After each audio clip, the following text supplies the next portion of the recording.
Pag ganitong klaseng ulam ang niluto mo sa inyo, siguraduhin mong kumapit ka na sa kinauupuan mo. Dahil siguradong sasakit ang batok nyo. Ay, ang sarap niyan. Ngayong araw, meron nga pala tayo ditong pork belly na bacon cut. Bigla kasi ako nag-crave sa pork belly chips. At sakto nga meron kami nito sa bahay. Na sa totoo lang, kabibili ko lang yan kanina. Walang ganon. At dahil medyo mahaba nga ito, kaya naman pinutol ko lang sila sa gitna. After nun, nilagay ko na sa isang lagayan at tinimplahan ng kaunting patis. At isang sachet ng maliit na crispy fry. Naglagay na nga rin pala ako dito ng 2 kutsarang cornstarch at mga 800,000 pieces ng pamintang durog. I-mix lang natin ito ng dahan-dahan. Pagkatapos nag-add na rin ako dyan ng isang itlog. Pero bandang huli mga ate, nag-add pa nga ako dyan ng isa, kaya bali 2 itlog yung nagamit ko dito. At ayan, pakita ko nga lang pala sa inyo yung swimming pool namin, kulay green na.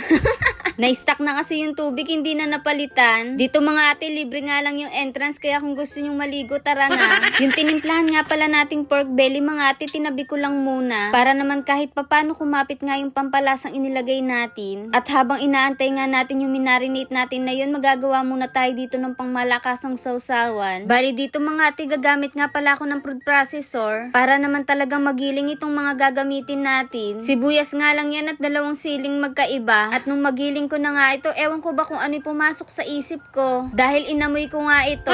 Nung okay naman na nga mga ate, yan inilagay ko na nga ito sa lagayan. Simpleng sausawan nga lang ito, pero sinasabi ko sa inyo, ang sarap niyan. Perfect nga din yan sa mga ihaw-ihaw. Bali pinisaan ko na nga pala yan ng 3 kalamansi. Naglagay na rin ako ng suka na dapat kasing asim ng katabi mo. At patis na kasing alat ng ex mo. Walang ganon. Naglagay na nga rin ako dito ng asukal pampabalance ng lasa. At syempre hindi mawawala ang paminta. O kita nyo naman, sausawan pa lang ulam na. Magpainit na nga rin tayo dito ng mantika para mamaya magsasalang na lang tayo. Dito sa isang plato naglagay nga lang ako ng harina. At dito natin i-coat itong mga pork belly. Itong ang harina mga ate, wala yan timpla. At after nga natin makoat dito yung mga pork belly, ipagpag lang natin para matanggal yung excess. Pag okay naman na nga, ipirito na natin ito isa-isa. Huwag kayo ditong matakot magpirito mga ate dahil hindi na yan tatalsik. Dahil nakakoat nga siya sa harina. Pirituhin nga lang natin ito hanggang sa maging golden brown sila. At tingnan nyo naman ang itsura mga ate, grabe, nakakatakam talaga. Pero syempre yung pagkain nito, wag mo lang aaraw-arawin kung ayaw mo kagad makita si San Pedro.